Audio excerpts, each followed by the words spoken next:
옛날 조선시대 남도 어느 포구 마을에 홍과부라는 여인이 살았습니다. 이 홍과부는 비단 치마 위에 자수가 놓인 저고리를 입고 다니는 것이 마치 걸어 다니는 꽃과 같았지요. 그러나 그녀의 아름다운 외모보다 더 놀라운 것은 그녀의 지혜와 사업 수완이었답니다. 홍주란이라는 이름을 가진 이 여인은 19에 시집 와서 25세 과부가 되었으니 남편과 산 세월은 겨우 6해에 불과했지요. 남편 최덕호는 새우젓 도매상을 하던 사내였는데 풍랑이 심한 날 배를 타고 나갔다가 영영 돌아오지 못했답니다. 남편이 바다에 묻히고 난 후 젊은 과부 홍주라는 시댁 어른들의 강권에도 불구하고 개가를 거부했습니다. 내 남편 최덕호의 장사를 내가 그대로 이어받을 것이오. 어느 누구도 나와 내 딸아이의 살림살이를 걱정할 필요가 없소이다. 그 말대로 홍과부는 남편이 남겨준 작은 도매상을 훌륭하게 꾸려나갔지요. 처음엔 시장 구석에 자리 잡은 작은 가게에 불과했지만 홍과부의 사업 수완은 실로 놀라웠답니다. 그녀는 남편이 닦아놓은 길을 따라 전국 각지의 젓갈을 모아 팔았고 점차 사업을 확장해 나갔습니다. 여봐라, 오늘 들어온 육젓은 어떠하냐? 간이 알맞게 배었느냐? 예, 마님. 오래곰소 앞바다에서 건진 육젓은 그 맛이 일품이라 하니 걱정 마십시오. 그래? 그럼 내가 직접 육젓 맛을 보아야겠구나. 내 입맛에 맞아야 장에 내놓을 수 있을 게야. 홍과부는 직접 새우젓의 맛을 보고 품질을 확인했습니다. 그녀의 안목은 정확했고 그녀가 선택한 젓갈은 언제나 최고의 품질을 자랑했지요. 덕분에 남도 일대에서는 홍과부의 젓갈이라 하면 누구나 알아주게 되었답니다. 홍마님 젓갈은 맛이 일품이라 서울 양반들도 찾는다지? 그렇다네. 듣자하니 임금님 수라상에도 올라간다는 소문이 있다네. 홍과부의 손길이 닿는 곳마다 황금이 되었습니다. 새우젓을 담그는 방법부터 파는 방법까지 홍과부는 누구보다 장사에 밝았답니다. 처음에는 젓갈 장사로 시작했지만 점차 소금 장사 그리고 생선 장사까지 손을 뻗쳐 이제는 마을에서 손꼽히는 부자가 되었지요. 홍과부는 젊은 나이에 과부가 되어 혼자 살림을 꾸려나가는 것이 쉽지 않았지만 그녀에게는 큰 힘이 되어주는 사람들이 있었습니다. 집사 이덕봉은 남편이 살아있을 때부터 집안일을 돕던 사람으로 주인의 죽음 이후에도 충성스럽게 홍과부를 보필했습니다. 이덕봉은 본래 양반집 자제였으나 가문이 몰락하여 남의 집 하인으로 들어오게 된 비운의 사내였지요. 집사, 오늘은 곰소로 가서 새 젓갈을 살펴보고 오시게. 품질이 좋은 것만 골라 사오시고. 예, 마님. 걱정 마십시오. 제가 직접 보고 최상품만 골라오겠습니다. 이덕봉은 38의 나이에 아직 장가도 들지 못한 호랍이었지요. 그는 키가 훤칠하고 얼굴도 준수한 편이었으나 가문의 몰락 이후 자신의 신세를 한탄하며 평생 독신으로 살겠다는 마음을 먹었던 것입니다. 그러나 마음 한구석에는 홍과부를 향한 연정이 자라나고 있었답니다. 이덕봉 외에도 홍과부의 집에는 여러 하인들이 있었습니다. 창고 관리를 하는 김서방은 근육이 발달한 사내로 무거운 젓갈 항아리를 들어 나르는 일을 맡았지요. 행랑아범은 말을 돌보고 박서방은 장부를 관리했으며 황 선장은 새우젓을 실어 나르는 배의 선장이었습니다. 이들 모두 홍과부의 아름다움과 사업 수완에 반해 충성을 다했답니다. 그리고 또 한 사람, 홍과부의 집에는 강군이라는 젊은 총각이 있었습니다. 강군은 28의 미남이었는데 어릴 적 바다에서 표류하다 홍과부의 남편에게 구조되어 그 은혜를 갚고자 집안일을 돕던 사람이었지요. 그는 이상하게도 한 번도 여자의 관심을 보이지 않아 하인들 사이에서는 수군거림이 많았답니다. 강군은 저리 미남인데도 어찌 저리 여자에 관심이 없는지 궁금하구먼. 혹시 몸에 무슨 병이라도 있는 게 아닐까? 쉿. 그런 말 함부로 하면 안 돼.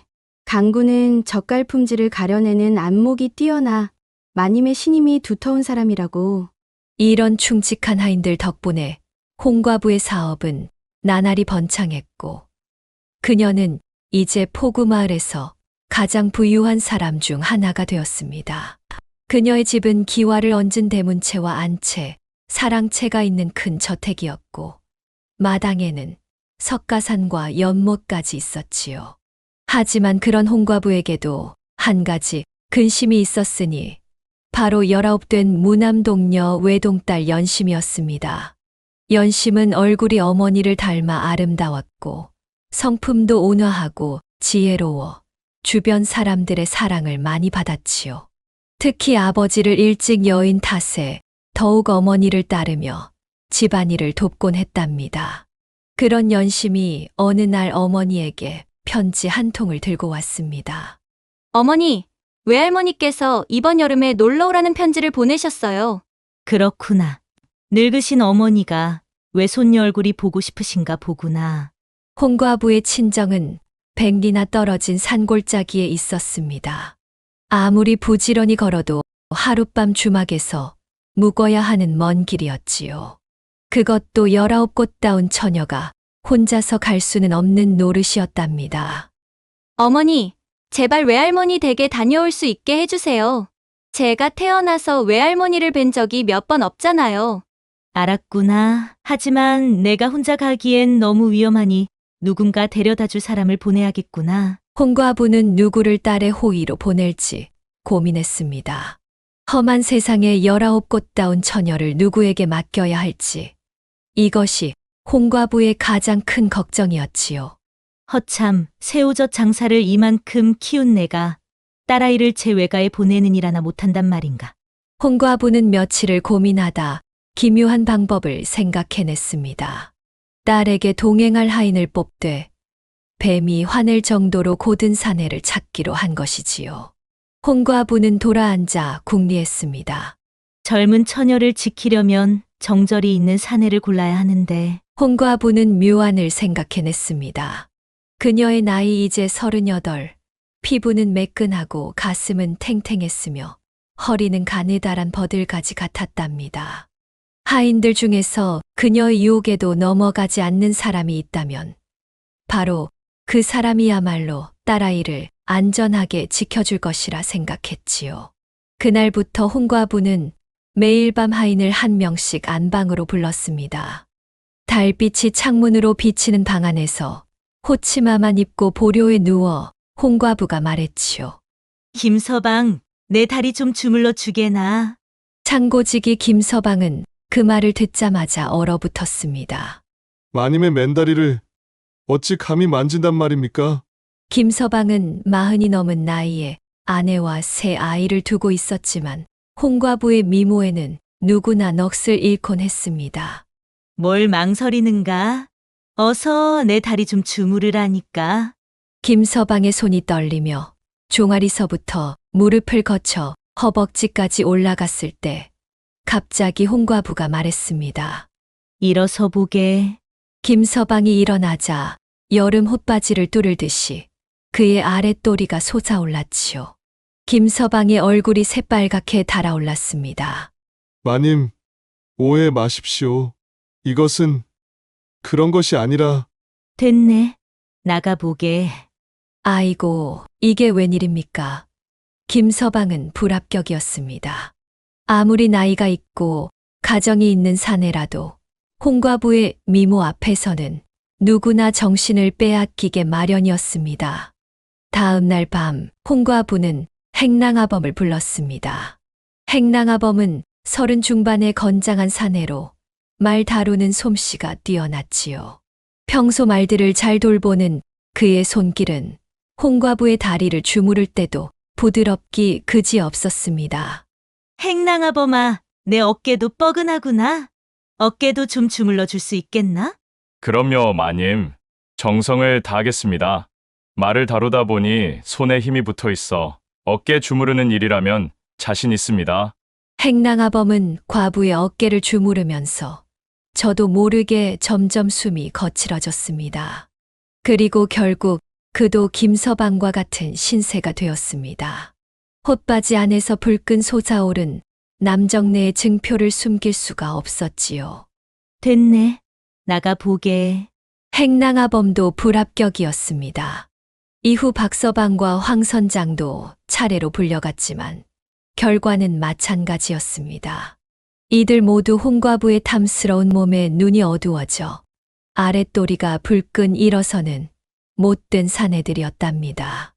닷새째 밤 집사 이덕봉의 차례가 되었습니다.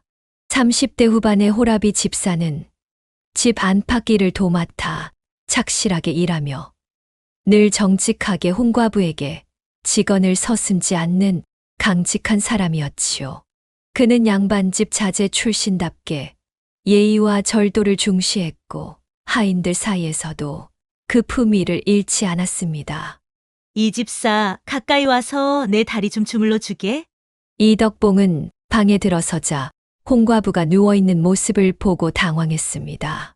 평소 존경하던 마님이 호치마 한 장만 걸치고 누워있는 모습은 상상하지 못했던 것이지요.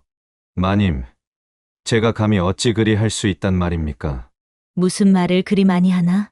어서 내 다리를 주물러 주게. 이덕봉은 한참을 망설이다 결국 홍과부의 다리를 주무르기 시작했습니다. 허나 다른 하인들과는 달리 이 집사는 그 순간 홍과부의 탐스러운 몸에 홀려 이성을 잃고는 그대로 덮쳐버린 것입니다. 아이고, 이놈 무엄하기 짝이 없구나. 하지만 이 말은 홍과부의 입 안에서만 맴돌 뿐 입 밖으로 나오지 않았답니다. 도대체 몇 년 만이었을까요? 남편이 죽은 후로 여자로서의 즐거움을 잊고 살았던 홍과부는 하늘로 올라갔다, 땅속으로 꺼졌다 하며 무아지경이 되었지만 집사도 당연히 불합격이었습니다. 그는 유혹에 넘어간 것이니까요. 이덕봉은 정신을 차리고 무슨 일이 일어났는지 깨닫자 땅이 꺼져라 큰 절을 올렸습니다. 마님, 소인이 정신을 잃고 죄를 지었습니다. 당장 이 목을 치시옵소서. 일어나게. 오늘 일은 없었던 것으로 하겠네. 나가 보게. 집사는 떨리는 다리로 방을 나섰지만 그날 밤 이후로 그는 더 이상 홍과부의 얼굴을 똑바로 쳐다보지 못했습니다. 자신이 저지른 일이 너무나도 부끄러웠던 것이지요. 이튿날 곰소와 줄포로 육젓 작황을 보러 갔던 노총각 강군이 돌아왔습니다. 강군은 28배 미남이었는데 그의 얼굴은 백옥처럼 흠없이 맑았고 두 눈은 초롱초롱 빛났습니다. 강군의 과거는 신비에 쌓여 있었습니다. 17살 때 표류하는 배에서 홍과부의 남편에게 구조되어 이 집에 들어왔지만 그 이전의 삶에 대해서는 누구에게도 말하지 않았습니다. 다만 젓갈의 품질을 가려내는 안목이 뛰어나 홍과부의 사업에 큰 도움이 되었고 그 덕에 이 집에서 중요한 위치를 차지하게 되었지요. 강군, 오늘 저녁에 내 방으로 오너라. 홍과부는 그날 밤 강군을 불렀습니다. 강군은 양반집 자제처럼 고상한 태도로 방에 들어섰고 홍과부가 누워있는 모습을 보고도 당황하는 기색이 없었습니다. 마님, 부르셨습니까? 그러래. 내 다리가 좀 아픈데 주물러 주겠나? 강군은 특별한 망설임 없이 홍과부의 다리를 주무르기 시작했습니다. 그의 손길은 부드럽고 정성스러웠지만 다른 하인들과는 달리 색욕을 느끼는 기색은 전혀 없었지요. 오히려 진지하게 마음을 주무르듯 정성스럽게 일을 했습니다. 홍과부는 강군이 자신의 엉덩이까지 주물러댔지만 그의 아랫도리에서는 아무런 변화도 없음을 확인했습니다. 자네는 고자인가? 아니면 내가 너무 늙었는가? 고개를 푹 숙인 강군은 조용히 대답했습니다. 저는 여자에 관심이 없습니다. 이 말에 홍과부는 반색했습니다. 드디어 찾았구나. 내 딸을 안전하게 보호해 줄 사내를. 알았네. 이제 나가 보게. 홍과부는 그날 밤 오랜만에 편안한 잠을 잤습니다. 드디어 딸을 맡길 만한 사람을 찾았다는 안도감이 그녀의 마음을 가볍게 해주었지요. 이튿날 외동딸 연심의 동행에 강군이 선발되었음은 말할 필요도 없는 법이지요. 하지만 홍과부는 강군을 부르기 전에 딸에게 먼저 이야기했습니다. 연심아, 내가 외가에 다녀오고 싶다고 했지. 강군을 데려가거라. 그가 널 안전하게 데려다 줄 것이다. 어머니, 정말인가요? 하지만 강군 아저씨는 바쁘지 않을까요? 걱정 말거라. 내가 이미 그와 이야기했단다. 그가 너를 데려다 주기로 했어. 연심은 기뻐하며 어머니에게 절을 올렸습니다. 그녀는 어린 시절부터 강군을 따랐는데 강군이 들려주는 바다 이야기와 먼 나라 이야기를 들으며 자랐기 때문이지요. 홍과부는 강군을 불러 자세한 지시를 내렸습니다. 강군, 내 딸을 잘 부탁하네. 백리 기린이 중간에 주막에서 하룻밤 묵어갈 테지. 부디 내 딸을 눈동자처럼 지켜주게. 걱정 마십시오. 마님, 제 목숨을 걸고 아씨를 지키겠습니다. 홍과부는 강군의 진지한 약속에 마음이 놓였습니다. 하지만 그녀는 한 가지 더 궁금한 것이 있었지요. 강군, 자네는 왜 여자에 관심이 없는가? 자네 같은 미남이 여자들에게 인기가 많을 텐데. 강군은 잠시 망설이다가 조용히 대답했습니다. 어릴 적 제가 배를 타고 표류할 때 저를 구해주신 스님께서 저에게 말씀하셨습니다. 내가 30살이 되기 전에 여자를 가까이 하면 튼 재앙이 일어날 것이다. 그 이후로 저는 스님의 말씀을 지키고 있습니다. 홍과부는 그 말을 듣고 더욱 안심이 되었습니다. 그러니까 강군은 미신을 믿는 것인지 아니면 진짜 어떤 이유가 있는 것인지 확실하지 않았지만 적어도 그가 딸을 탐하지는 않을 것이라는 확신이 들었지요. 다음 날 아침 연심은 외가에 갈 준비를 마치고 강군과 함께 길을 떠났습니다. 연심은 분홍빛 치마 저고리를 곱게 차려입고 작은 보따리에 옷과 외할머니께 드릴 선물을 챙겼지요. 강군은 칼을 차고 짐을 짊어진 채 엄숙한 표정으로 그녀를 따랐습니다. 부디 평안히 다녀오거라. 외할머니께 내 안부도 전해드리고. 네, 어머니. 걱정 마세요. 강군 아저씨가 저와 함께 있으니까요. 그렇게 두 사람은 마을을 떠나 백리 길을 걷기 시작했습니다. 처음에는 잘 닦인 큰 길을 따라 걸었지만 점차 산길로 접어들면서 길은 험해졌고 주변 풍경도 한적해졌지요. 연심은 처음으로 집을 떠나 먼 길을 가는 것이라 모든 것이 새롭고 신기했습니다. 길가에 핀 들꽃, 지저귀는 새소리, 바스락거리는 나무십 소리까지 모든 것이 그녀의 호기심을 자극했지요. 강군 아저씨, 저 꽃 이름이 뭐예요? 그건 페랭이 꽃이라고 합니다. 아씨. 아주 강인한 꽃이지요. 어떤 땅에서도 피어난답니다. 와, 정말 예쁘네요. 어머니께 보여드리고 싶어요. 강군은 연심의 순수한 모습을 보며 미소 지었습니다. 그는 시종일관 예의 바르게 그녀를 대했고 위험한 길에서는 앞장서서 길을 열어주고 개울가에서는 손을 내밀어 그녀가 건너도록 도왔지요. 그렇게 40리를 걸어 해가 저물기 시작할 무렵 두 사람은 월곡주막에 도착했습니다. 월곡주막은 산길 중간에 있는 작은 주막으로 길손들이 쉬어가는 곳이었습니다. 여복의 주모, 묵어갈 방 2개가 있는가? 아이고, 손님. 오늘은 방이 많이 찼습니다만 다행히 2칸짜리 방이 하나 남았습니다. 중간에 문이 있으니 나눠서 쓰실 수 있습니다요. 강군은 방 2개를 나란히 잡아 하나는 연심에게 쓰도록 하고 자신은 옆방을 쓰도록 했습니다. 비록 같은 방이지만 중간에 문을 닫아 나눠 쓰기로 한 것이지요. 저녁을 먹고 난 연심 아씨는 방 앞 쪽마루에 걸터 앉아 강군에게 재미있는 얘기나 해달라고 졸랐습니다. 강군 아저씨, 심심한데 재미난 이야기 좀 해주세요. 아씨, 재미난 이야기라. 그럼 제가 지난번 장터에서 들은 처녀 귀신 이야기를 들려드릴까요? 연심은 눈을 동그랗게 뜨고 고개를 끄덕였습니다. 그녀는 어릴 적부터 무서운 이야기를 좋아했지요.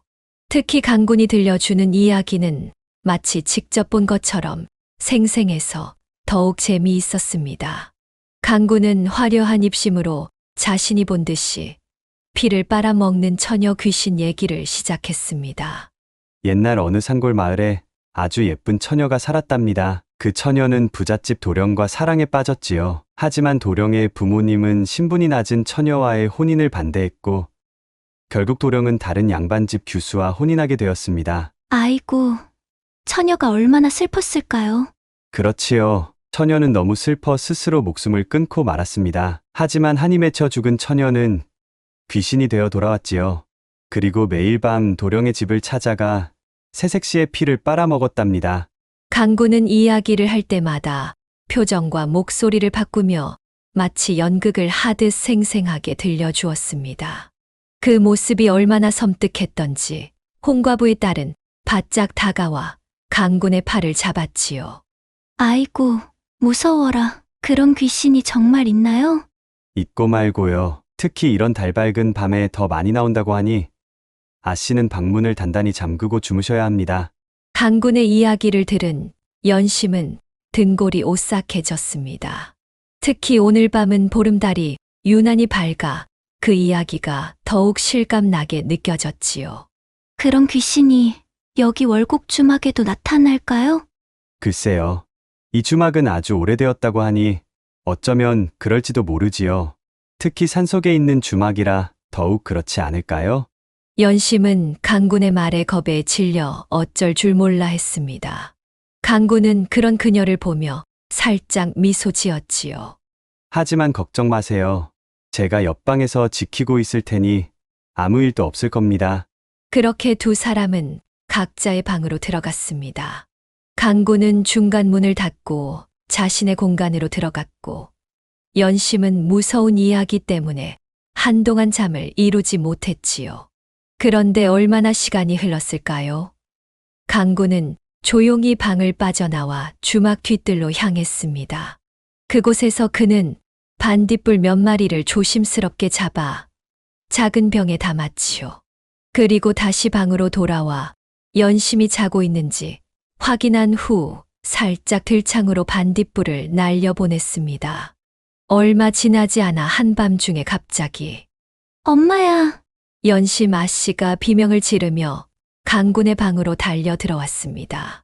강군은 마치 뒷간에 다녀온 것처럼 꾸미고 깜짝 놀란 척 물었지요. 아씨, 왜 그러세요? 내 방에 귀신이 하얗게 빛나는 게 둥둥 떠다녀요. 연심 아씨는 달달달 떨며 강군의 품에 안겼습니다. 그 순간 강군의 마음속에 간교한 웃음이 피어올랐답니다. 사실 강군이 홍과부의 다리를 주무르면서도 아랫도리가 잠잠했던 것은 안방에 들어가기 직전에 혼자 용두질을 하고 노끈으로 그놈을 다리에 묶었기 때문이었지요. 그는 처음부터 계획을 세워두었던 것입니다.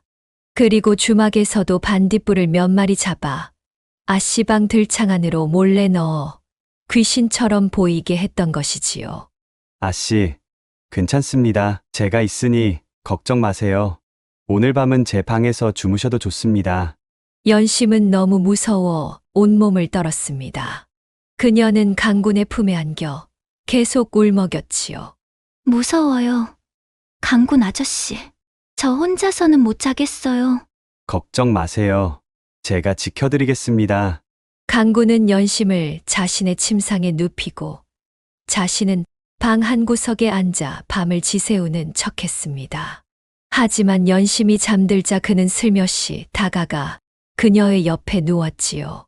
이렇게 해서 그날 밤 19꽃다운 처녀 연심은 28 노총각 강군의 방에서 하룻밤을 지냈습니다. 그리고 그날 밤 두 사람 사이에 무슨 일이 있었는지는 아무도 모르지요. 다음 날 아침 연심은 평소보다 더 얼굴이 붉게 물들어 있었고 강구는 어제보다 더 밝은 표정으로 길을 나섰습니다. 두 사람은 남은 백리 길을 이틀에 걸쳐 완주하고 마침내 연심의 외가에 도착했지요. 외할머니, 연심은 외할머니를 보자마자 달려가 품에 안겼습니다. 오랜만에 만난 외손녀를 보고 외할머니는 눈물을 글썽였지요. 이게 웬일이냐? 우리 연심이가 이렇게 컸구나. 내 어미는 잘 지내고 있느냐? 네, 어머니는 젓갈 장사로 더 크게 성공하셨어요. 외할머니께 안부 전해달라고 하셨어요. 연심과 강구는 외가에서 일주일을 머물렀습니다. 그동안 강구는 외할머니의 집 주변 일을 돕고 장작을 패고 물을 길어오며 성실하게 일했지요. 외할머니는 그런 강군을 마음에 들어했습니다. 저 젊은이 인물도 좋고 일도 잘하는구나. 너희 어머니가 좋은 사람을 보냈구나.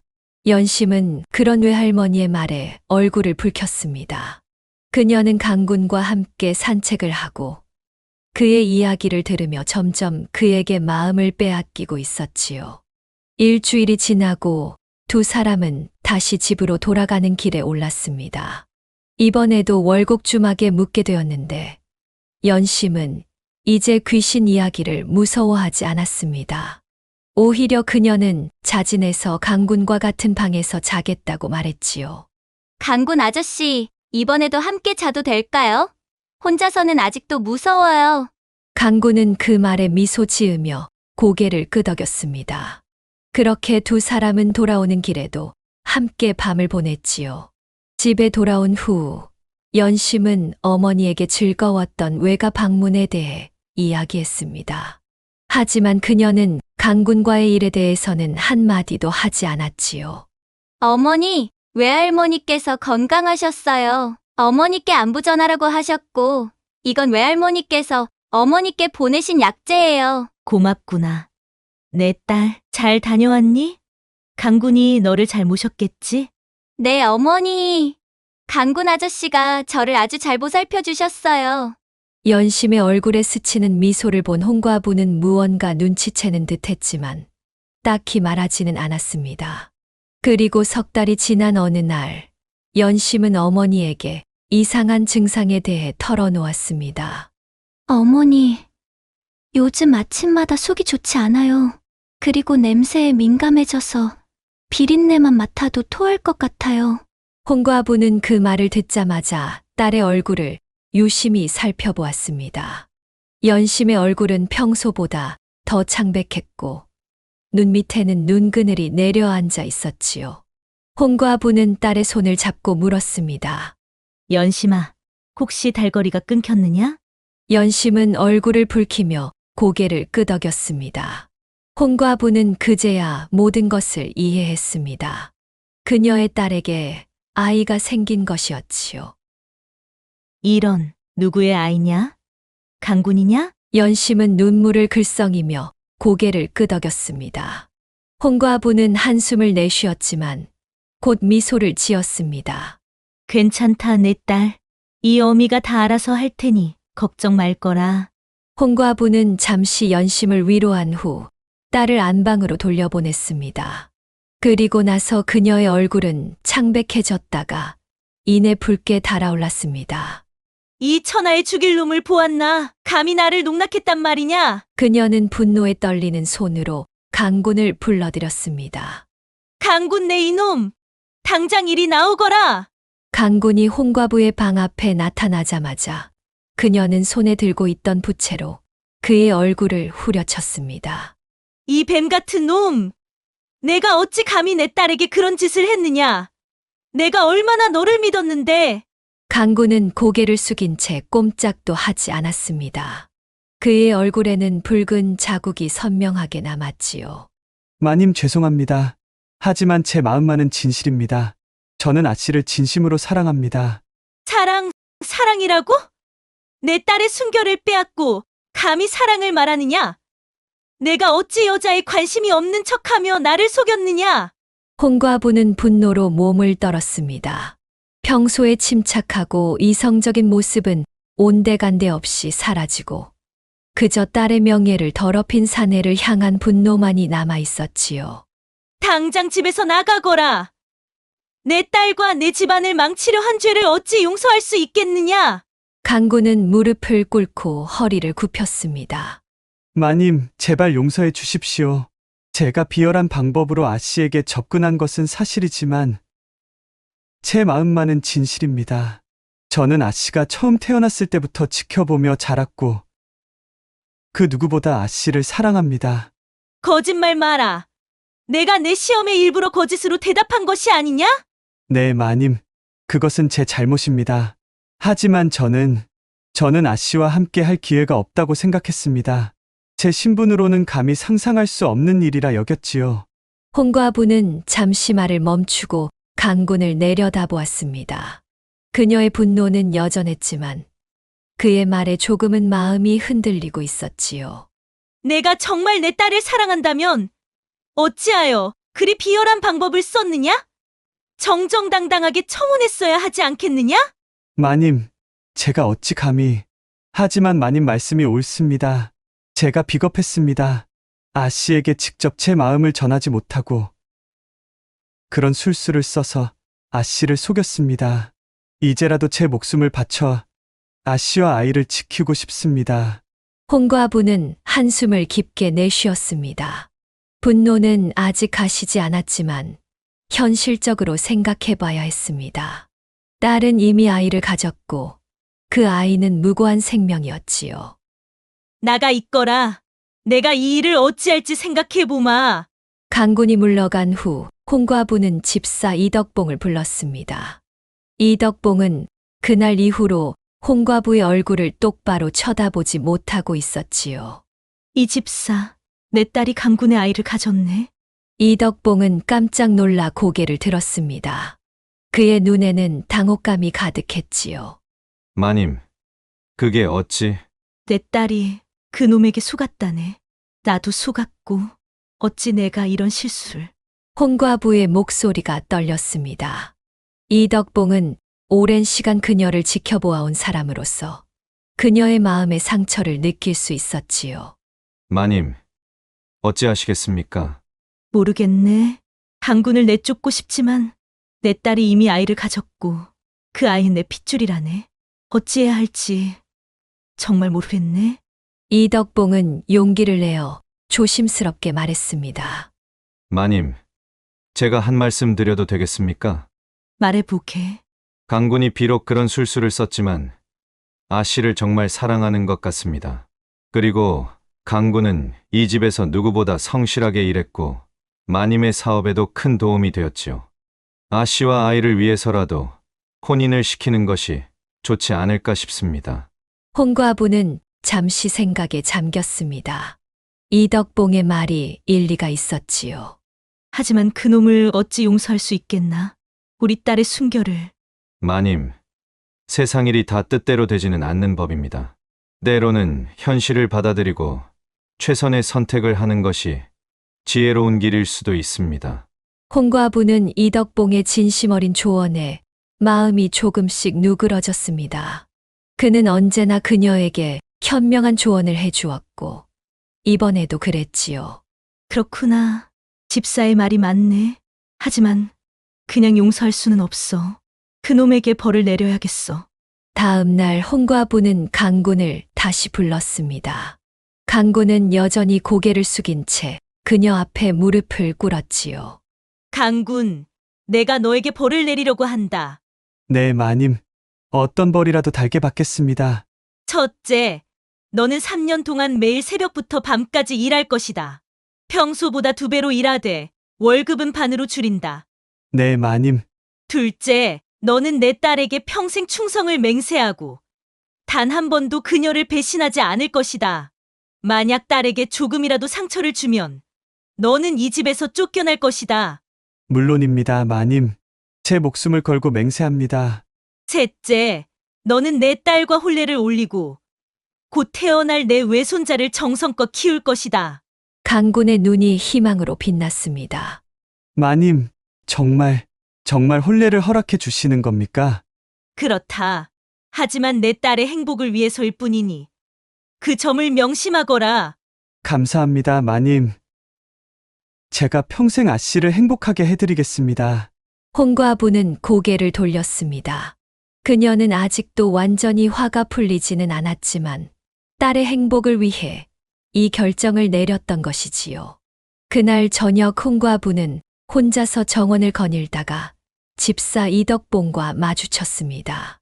집사, 내 결정이 옳은지 모르겠네. 그 놈을 용서하는 것이 정말 현명한 일일까? 마님, 용서는 자신을 위한 것이기도 합니다. 마음속에 분노를 품고 살면 결국 자신이 상처받을 뿐입니다. 홍과부는 이덕봉의 말에 깊은 생각에 잠겼습니다. 그의 지혜로운 말이 그녀의 마음에 와 닿았지요. 집사, 자네는 언제나 나에게 좋은 조언을 해주네. 그리고 그날 밤에 대해서도 나는 자네를 탓하지 않네. 이덕봉의 얼굴이 붉어졌습니다. 마님, 그날 일은 정말 죄송합니다. 제가 정신을 잃고 괜찮네. 사실 나도 그날 밤이 나쁘지만은 않았다네. 이덕봉은 놀라 고개를 들었고 홍과부의 눈에서 따뜻한 감정을 발견했습니다. 마님, 내가 한 가지 더 생각이 있네. 이 집안에 사내 어른이 필요하지 않겠는가? 자네와 내가 혼례를 올리면 어떨까? 이덕봉은 그 말에 너무 놀라 제대로 대답도 못하고 어버버거렸습니다. 자신이 꿈에서도 그리던 홍과부와 혼례를 올린다니. 이게 꿈인지 생시인지 분간이 가지 않았지요. 마님, 그것이 가능한 일입니까? 제가 감히 마님과 무슨 말인가? 자네는 몰락한 양반 집안 출신이고 나는 상인의 과부일 뿐이네. 신분의 차이는 그리 크지 않지 않은가? 하오나 마님, 제가 어찌 감히 마님을 아내로 자네가 이 집의 주인이 된다는 것이 아니라 내가 여전히 이 집의 주인으로 남고 자네는 내 남편이 되는 것일세. 그것이 싫은가? 이덕봉은 흥분으로 얼굴이 붉어졌습니다. 그는 머뭇거리더니 마침내 고개를 숙여 예를 올렸습니다. 마님의 뜻대로 하겠습니다. 소인이 평생 마님을 받들겠습니다. 좋아. 그럼 어서 두 혼례 준비를 하기에. 가을이 왔을 때 홍과부의 마당에는 화려한 혼례 준비가 한창이었습니다. 집안 곳곳에 붉은색 비단이 걸리고 상단에서는 맛있는 음식들을 준비했지요. 하루에 2번의 혼례를 치르는 것은 흔치 않은 일이었지만 홍과부의 결정은 확고했습니다. 먼저 홍과부와 이덕봉의 혼례가 치러졌습니다. 이덕봉은 평생 상상하지 못했던 행복을 맞이하며 떨리는 손으로 약주를 나눠 마셨지요. 홍과부는 그런 그를 바라보며 비로소 스스로의 선택에 안도감을 느꼈습니다. 오후에는 연심과 강군의 혼례가 이어졌습니다. 강군은 새 신랑의 옷을 입고 당당하게 의식에 임했지만 그의 눈빛에는 여전히 홍과부에 대한 미안함과 감사함이 담겨 있었습니다. 연심은 붉은색 혼례복을 입고 수줍은 미소를 지었는데 그 모습이 마치 연꽃처럼 아름다웠답니다. 두 혼례가 끝난 후 마을 사람들은 모두 놀라워하면서도 부러워했지요. 홍과부가 집사와 혼인을 했다니 이런 일이 있나? 그것보다 더 놀라운 건 그 딸이 강군과 혼인했다는 것이지. 강군은 워낙 여자에 관심이 없는 사람으로 알려졌는데. 하여튼 홍과부네 집은 늘 별난 일이 많아. 그러나 이런 수군거림에도 불구하고 홍과부의 집안은 점차 화목해졌습니다. 강군은 마님이 내린 벌을 성실히 수행하며 새로 장인어른이 된 집사 이덕봉을 공손히 모셨지요. 장인어른, 오늘 들어온 새우젓 중에 특별히 맛있는 것을 골라주시겠습니까? 허허, 사위놈이 이제 새우젓 맛도 알아보게 되었구나. 처음에는 강군을 마주할 때마다 불편한 기색을 감추지 못했던 홍과부도 시간이 지나면서 점차 그를 용서하게 되었습니다. 특히 강군이 연심을 진심으로 아끼고 사랑하는 모습을 보면서 홍과부는 자신의 결정이 옳았음을 확신하게 되었지요. 이덕봉은 이제 집안의 남자 어른으로서 더욱 책임감을 느꼈습니다. 그는 홍과부의 사업을 더욱 확장시키기 위해 노력했고, 덕분에 그들의 재산은 날로 불어났지요. 홍과부는 남편이 된 이덕봉에게 사업의 많은 부분을 맡기면서도 여전히 중요한 결정은 스스로 내리는 현명함을 잃지 않았습니다. 그리고 다음 해봄, 연심은 건강한 사내아이를 낳았습니다. 홍과부는 손자를 안고 기쁨의 눈물을 흘렸지요. 우리 귀한 손자 이름을 뭐라고 지을까? 어머니, 아버지께서 바다에서 돌아가셨으니 바다에서 살아남아 이 가문을 이어갈 아이라는 뜻으로 해생이라고 지어주세요. 홍과부는 그 이름이 마음에 들었습니다. 해생, 바다에서 태어난 생명이라. 그녀의 남편이 바다에 묻혔지만 이제 새로운 생명이 이 가문을 이어갈 것이라는 의미가 담겨 있었지요. 강군은 약속대로 벌을 다 받아내면서도 아이를 정성껏 돌보았습니다. 아침 일찍 일어나 젓갈 장사를 돕고 밤에는 아이를 재우며 아내를 위로했지요. 그의 진심 어린 노력이 홍과부의 마음을 점점 누그러뜨렸습니다. 강군, 내가 정말 우리 딸을 사랑하는구나. 이제 벌은 그만두자. 아닙니다, 마님. 제가 약속드린 3년을 다 채우겠습니다. 그것이 제 죄를 속죄하는 길입니다. 그런 강군의 모습에 홍과부는 마침내 완전히 그를 용서하게 되었습니다. 그리고 몇 달 후 더 놀라운 일이 일어났습니다. 홍과부도 임신을 한 것이지요. 40의 나이에 늦둥이를 가진 홍과부는 처음에는 당황했지만 곧 기쁨으로 가득 찼답니다. 여보, 우리도 아이를 갖게 되었소. 이덕봉은 그 소식을 듣고 기뻐서 어쩔 줄 몰랐습니다. 그는 평생 자신의 아이를 가질 수 있을 거라고 생각도 못했는데 이제 아버지가 된다니 믿기지 않았지요. 마님, 아니, 여보, 정말 고맙소. 내 평생 당신과 아이를 위해 살겠소. 그해 겨울 홍과부는 건강한 딸을 낳았습니다. 그녀는 아이에게 연화라는 이름을 지어주었지요. 연꽃처럼 맑고 아름다운 아이가 되기를 바라는 마음에서였습니다. 이렇게 홍과부의 집에는 두 아이의 울음소리로 더욱 활기가 돌게 되었습니다. 해생과 연화는 마치 친남매처럼 가까이 지냈고 홍과부와 이덕봉 그리고 연심과 강군은 한 가족으로 화목하게 지냈답니다. 세월이 흘러 홍과부의 사업은 더욱 번창했습니다. 강군의 제안으로 새우젓 장사를 넘어 다른 해산물까지 취급하게 되었고 이덕봉의 인맥을 통해 한양의 귀족들에게까지 물건을 팔게 되었지요. 덕분에 홍씨 가문은 남도에서 가장 부유한 가문 중 하나로 자리 잡았답니다. 홍과부는 점차 나이가 들면서 사업의 많은 부분을 강군과 이덕봉에게 맡겼지만 여전히 집안의 큰 어른으로서 중요한 결정에는 참여했지요. 그녀의 지혜와 안목은 나이가 들수록 더욱 깊어졌습니다. 해생이 16이 되었을 때 그는 할머니에게 물었습니다. 할머니, 어떻게 우리 집안이 이렇게 잘 살게 되었나요? 홍과부는 미소를 지으며 대답했습니다. 그건 바로 사람을 알아보는 눈이 있었기 때문이란다. 이 세상에서 가장 중요한 것은 사람이니까. 때로는 실수를 하고 잘못을 저지르더라도 그 사람의 진심을 보고 용서할 줄 아는 것이 중요하지. 그리고 올바른 사람을 곁에 두면 어떤 어려움도 이겨낼 수 있단다. 해생은 할머니의 말씀을 가슴 깊이 새겼고 그 역시 훗날 집안의 사업을 더욱 번창시켰답니다. 그는 젓갈 장사를 넘어 무역업으로까지 사업을 확장했고 덕분에 홍씨 가문은 조선 팔도에서 가장 부유한 가문 중 하나로 명성을 떨쳤지요. 홍과부가 65의 나이로 세상을 떠났을 때 온 마을 사람들이 모여 애도했습니다. 그녀는 한 여인으로서 남편을 잃고도 굴하지 않고 사업을 일으켰으며 지혜롭게 가문을 이끌어 후손들에게 큰 유산을 남긴 것이지요. 연심은 자신의 어머니를 생각하며 말했습니다. 어머니께서는 저에게 가장 중요한 교훈을 주셨어요.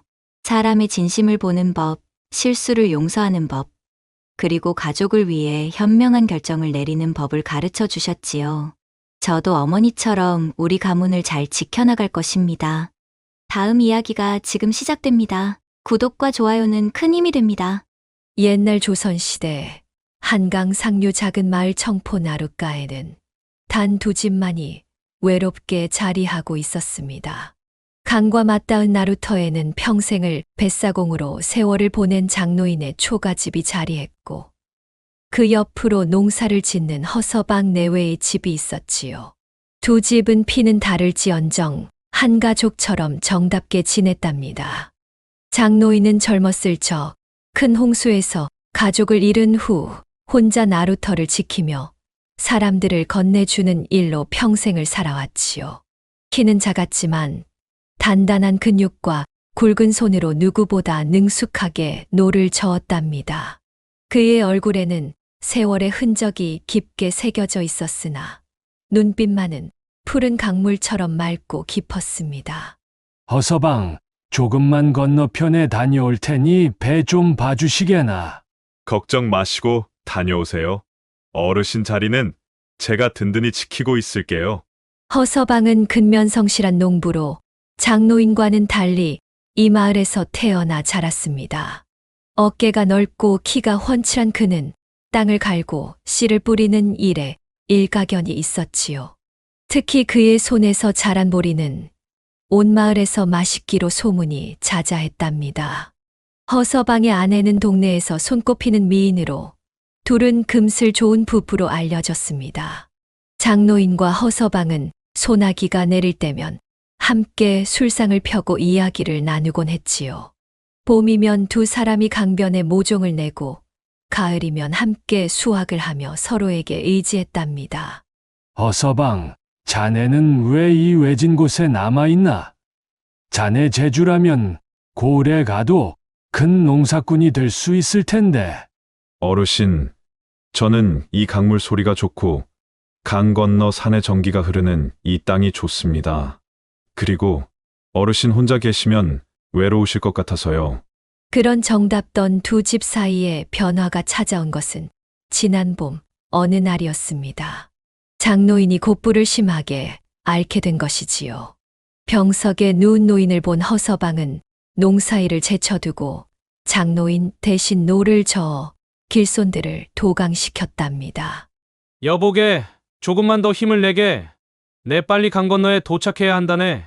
알겠소이다. 곧 건너편에 도착할 것이니 잠시만 더 기다려 주시오.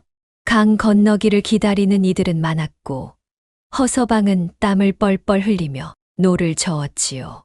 평소 논밭을 다루던 허서방에게 뱃사공 일은 낯설고 힘들었지만 장노인의 병간호를 위해 온 힘을 다했답니다.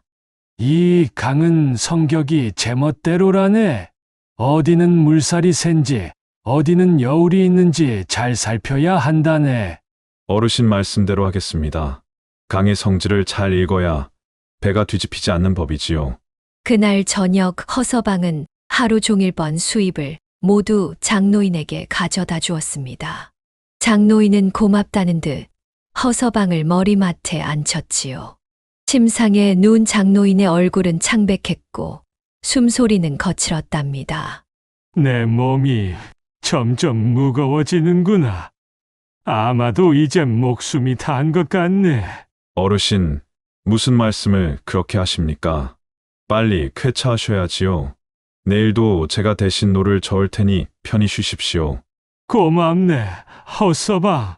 자네 덕에 이 늙은이가 마지막을 편히 누울 수 있겠구려. 장노인은 가쁜 숨을 몰아쉬며 허서방의 손을 꼭 잡았지요. 그의 손은 차갑고 말랐지만 그 힘만은 여전히 강했답니다. 자네가 내 배를 계속 저어주게. 그동안 정들었던 이 나루터 자네가 잘 지켜주면 좋겠구려. 내가 없는 세상에서도 사람들이 강을 건널 수 있게 말일세. 장노인의 눈에서는 한 줄기 눈물이 흘러내렸지요. 평생을 나루터와 함께한 그에게 나루터는 단순한 일터가 아닌 삶의 전부였으니까요. 그리고 부엌 하궁이를 파보게. 거기 자네 앞날을 도울 것이 있을 걸세. 내가 평생 모아둔 것이니 자네에게 주고 싶네. 장노인은 그날 밤 이승을 하직했습니다. 싸늘하게 식어가는 노인의 손을 잡고 허서방은 밤새 통곡했지요. 마을 사람들이 모여 장례를 치렀고 장노인은 강이 내려다 보이는 언덕에 묻혔답니다. 노인의 장례를 마친 후 청포나루에 오가는 길손들을 외면할 수 없었던 허서방은 장노인의 부탁대로 날마다 노를 저었지요. 처음에는 서툴러 배가 휘청거리기도 했지만 시간이 지날수록 노의 감각을 익혀갔답니다. 아이고, 여보. 당신은 농사일은 어쩌고 배만 저어요? 우리 논밭은 누가 돌보라고? 아내의 걱정스러운 목소리에 허서방은 깊은 한숨을 내쉬었습니다. 아내의 말도 옳았지요. 농번기에 농사를 제쳐두고 배를 젓는 것은 쉬운 결정이 아니었답니다. 임자, 내가 어찌 장노인의 부탁을 저버릴 수 있겠소? 조금만 더 참으시게. 들이 다 타들어가도 노를 저을 수밖에 없네. 아내는 입술을 깨물며 농사일을 혼자 도맡게 되었지요. 평소 같으면 두 사람이 함께 일구는 땅이었지만 이제는 아내 혼자서 해야 했으니 고단할 수밖에 없었습니다. 하루는 노를 젓다가 문득 장노인의 마지막 말이 생각났습니다. 허서방은 장노인의 집 아궁이를 파보기로 했지요.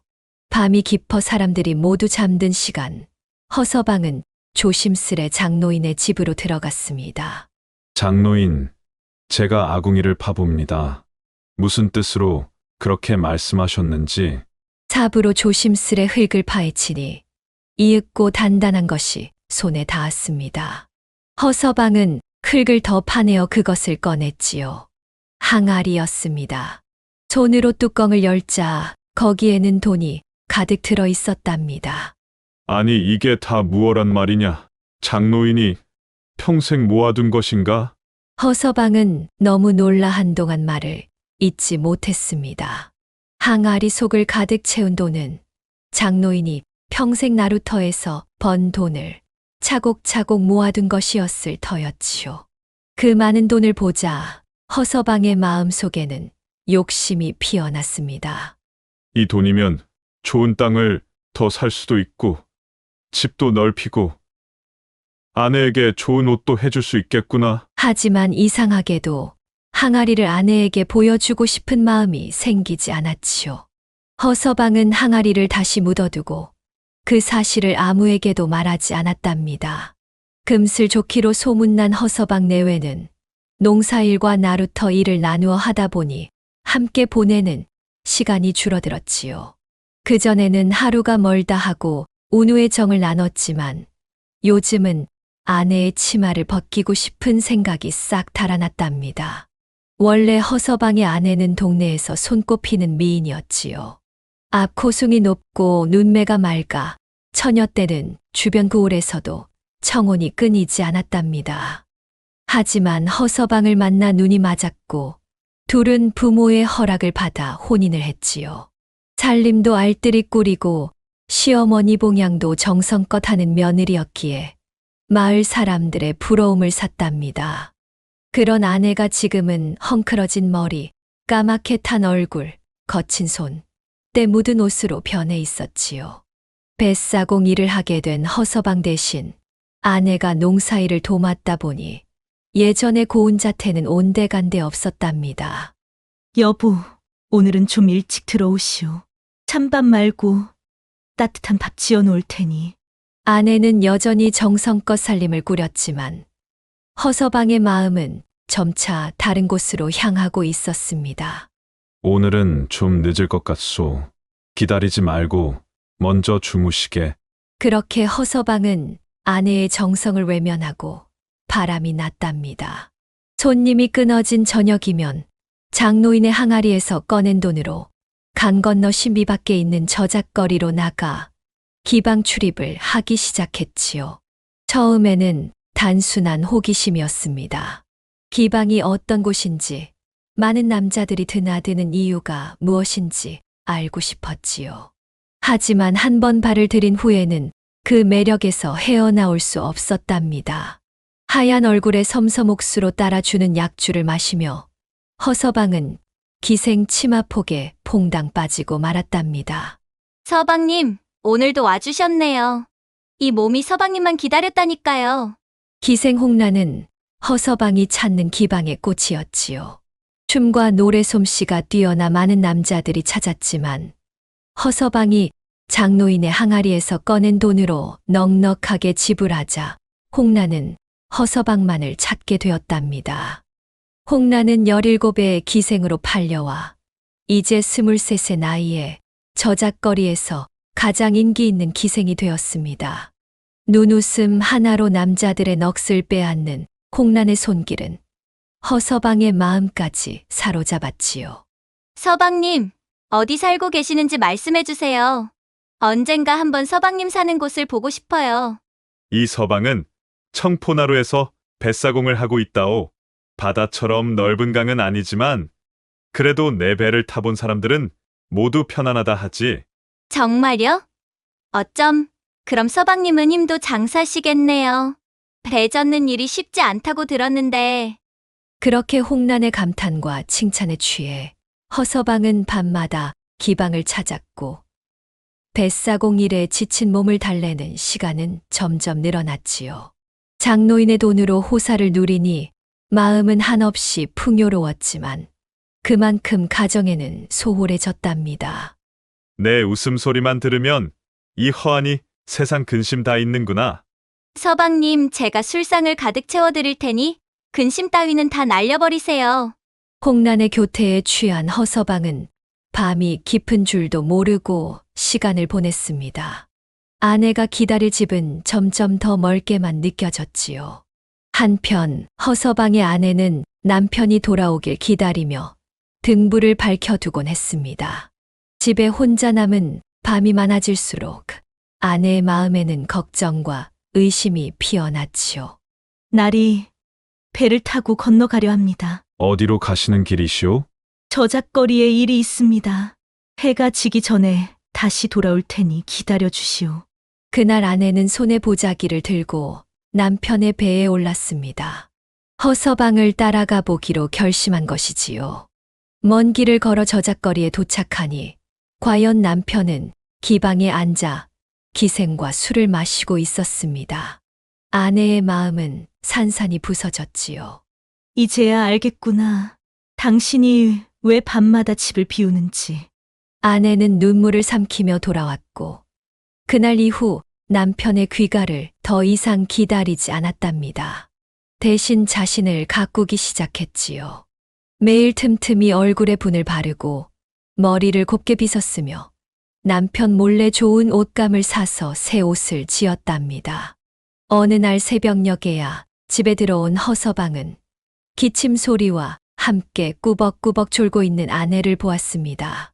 아내는 허서방의 발소리에 화들짝 놀라 일어났지요. 여보, 웬일로 이리 늦었소?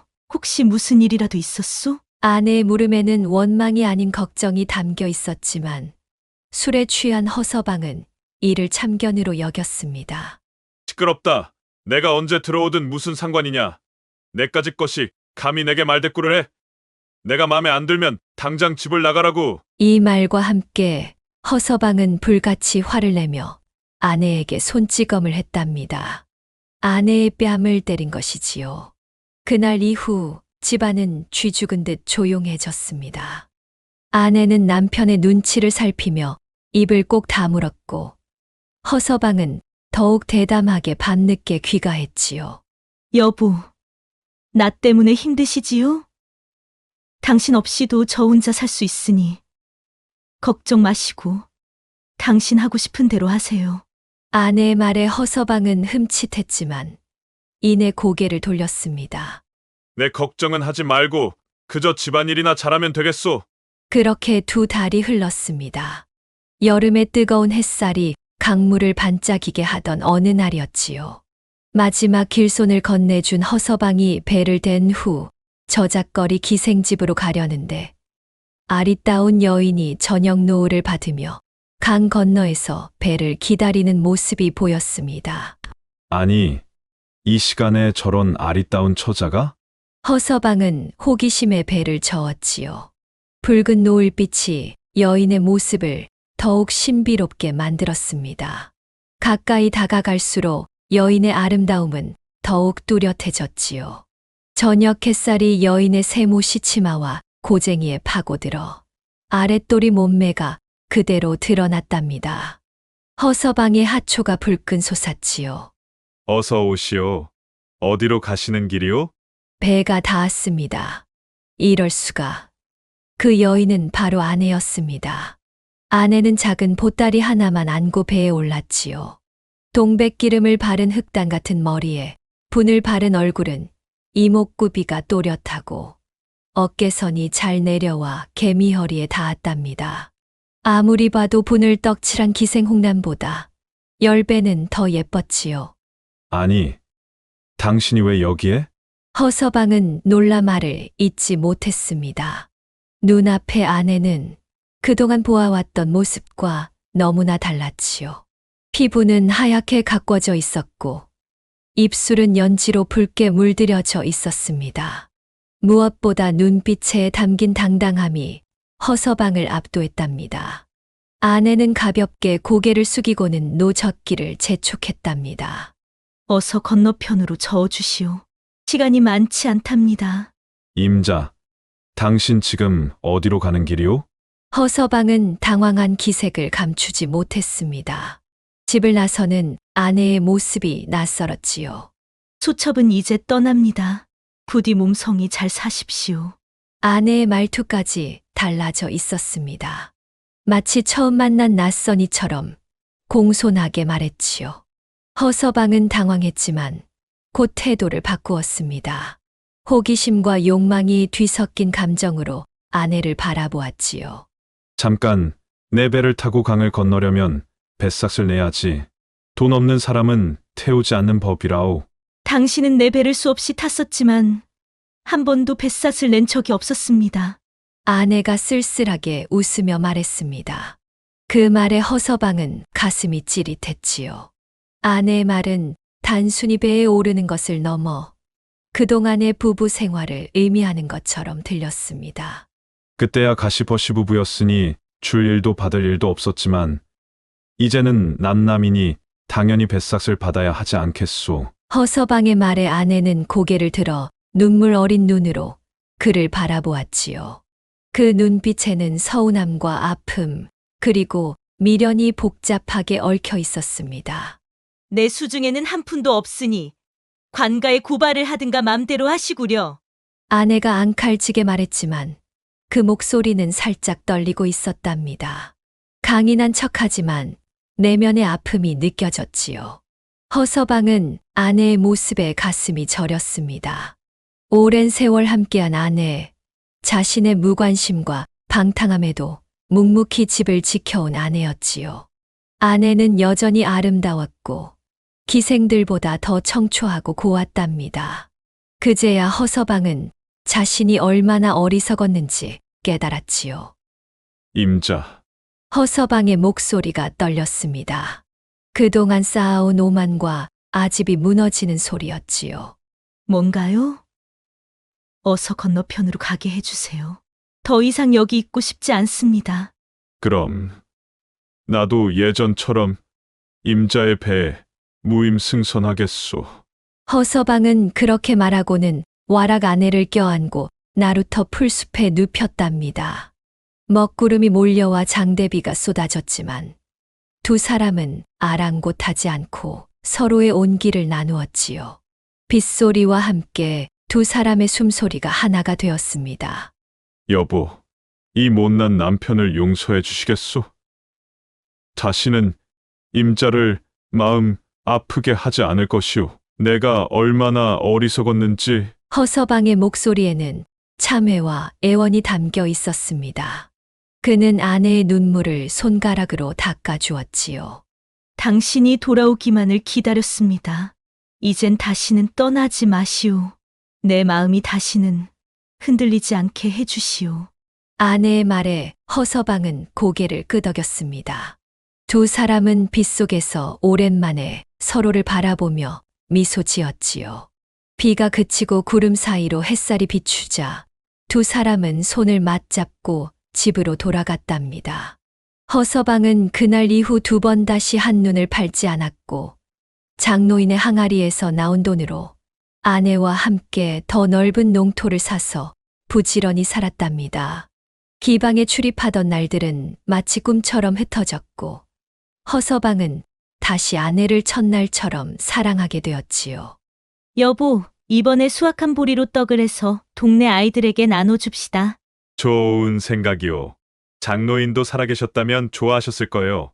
청포나루는 허서방의 정성 어린 노질로 더욱 번창했고 두 사람은 강물처럼 깊고 변함없는 사랑을 이어갔답니다.